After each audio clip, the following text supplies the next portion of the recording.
James Kaufman, World News Report today, August 10th, 2025. God bless you and yours, no matter where you are in the world.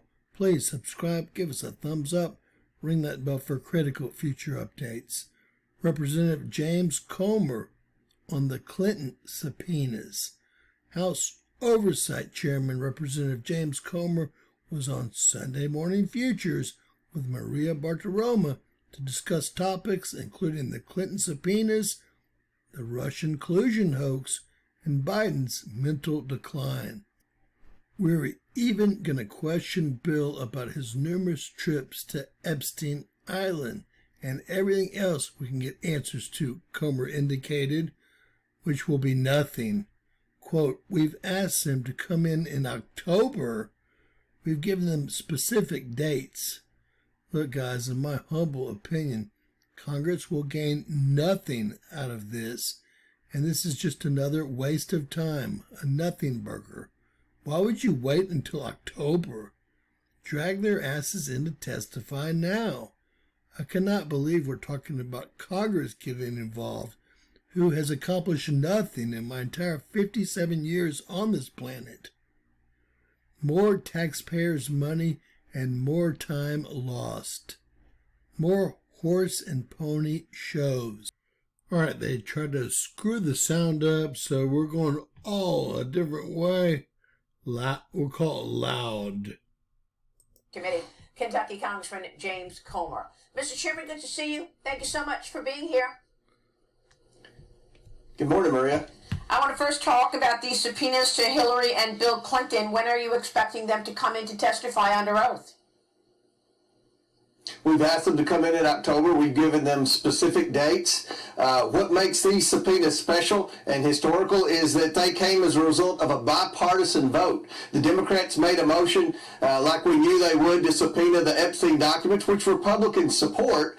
Scott Perry from Pennsylvania amended that motion to include subpoenas for both Bill and Hillary Clinton, as well as 6 former attorneys generals, and the Democrats voted for it. Now they're scared and trying to say they didn't vote for it, but they did. It's on record, and that helps us in court. If the Clintons try to fight this subpoena, which we presume they will, this subpoena came as a result of a bipartisan vote, which has never happened before in the House Oversight Committee. So we're looking forward to hearing from the Clintons. The American people want to know what went on Epstein Island. We know Clinton went there many times. We just want to ask Bill Clinton what he saw when he was there, and who all was involved.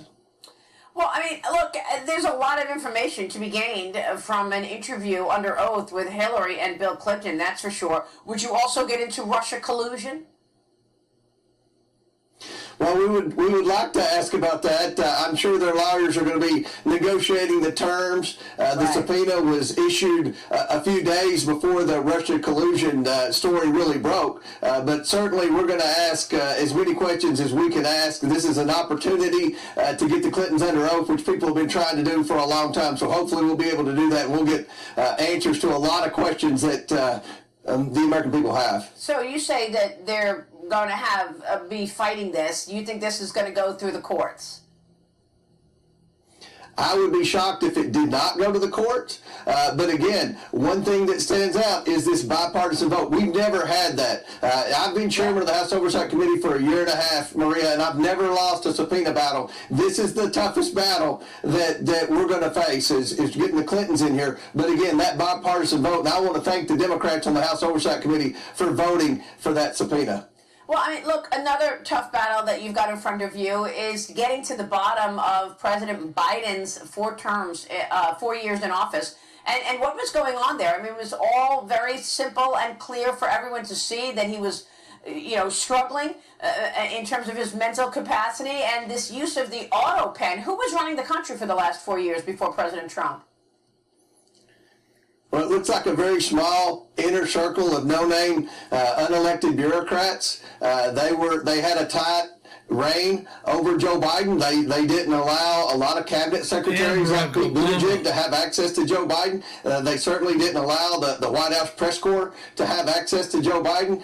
When he did come out, he was very scripted. And what we've learned is that even when the American people realized after the Hur report and after the disastrous debate performance against Donald Trump that Joe Biden was in mental decline, his staff, we learned from Anita Dunn this week, made the decision not to give Joe Biden a cognitive test. Even when the American people were demanding a cognitive test, they made the decision, the ones who were running the country, that they were not going to give Joe Biden a cognitive test. And I think that is pretty overwhelming evidence that they feared what the results of that test would be. So what do you think you will find out about who was running the country? I mean, after the Robert Hur interview was released, just a day or so later, we learned that Joe Biden had prostate cancer. But, you know, I've got the Kevin O'Connor medical report in front of me right now. There's no mention of any mental decline. There's no mention of any prostate cancer. Why suddenly do we learn this after the Robert Hur tapes were released? Well, we've watched the Hur tapes, and they're a disaster. You understand watching the tapes why Robert Hur wrote that. I mean, that was scary. If Americans could watch that tape, and hopefully we can make that public, they would be concerned that this guy was president of the United States, had control of the nuclear football. But at the end of the day, with Dr. O'Connor, we deposed him. We brought him in for a deposition. He pled the fifth. We asked Dr. O'Connor, were you ever told to lie about Joe Biden's health? He couldn't answer that question. He pled the fifth to avoid self-incrimination. What we found about Dr. O'Connor is he declined doing a cognitive test. He supposedly said a cognitive test was not important, even though every president in my lifetime has taken cognitive tests. And we also believe that he supposedly did not check the president for prostate cancer. Every man over 50, including myself, I'm 52, takes a PSA test every time they get blood work done. So the story doesn't add up with respect to Dr. Connor. It reeks of a political cover-up, a cover-up of a president in declining health. So do you think that this was an all-out effort by the Democrats to keep their grip on power, even though they knew that the leader in charge, Joe Biden, really did not have the capacity to keep going, and then they actually encouraged him to run for another term? It looks like it, and that's what's the most shocking about this whole thing.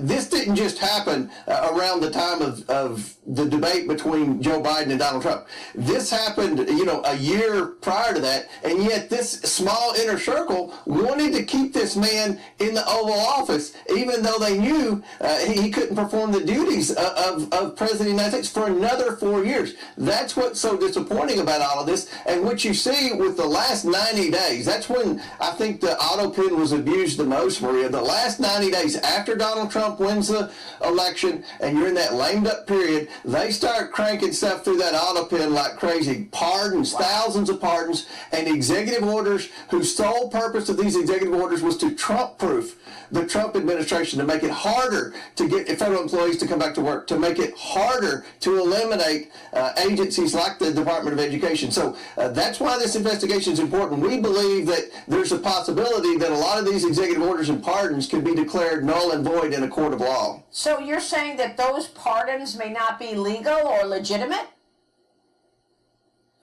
I am saying that, Maria, and if you look at Joe Biden's one interview he's given in post-presidency about the auto pen was with the New York Times, and he admitted to the New York Times that they wouldn't, that he just delegated that to staff. Unbelievable. All right, we will leave it there. Mr. Chairman, great to see you. We'll be following your work, sir. Thank you. Thank you. Wow. Ladies and gentlemen, you heard it here first. I can't believe we're going to bring this into Congress. Waste tax dollars 2-3 months of time. Let's put these people under the brink where they belong. First off, Congress has zero ability to prosecute anyone. We don't need a referral. We have the emails, the text messages. Why would you possibly need a referral? Pam Bondi is a total tool job And I'm afraid, well, I hope Trump is not playing along with her. Hope y'all got good audio from this one. I busted the studio open on this one. Lots of love, guys. Share, subscribe. We'll be live in a bit. Always remember, these people suck. And everything's possible, or anything's possible in Bizarro World. God bless.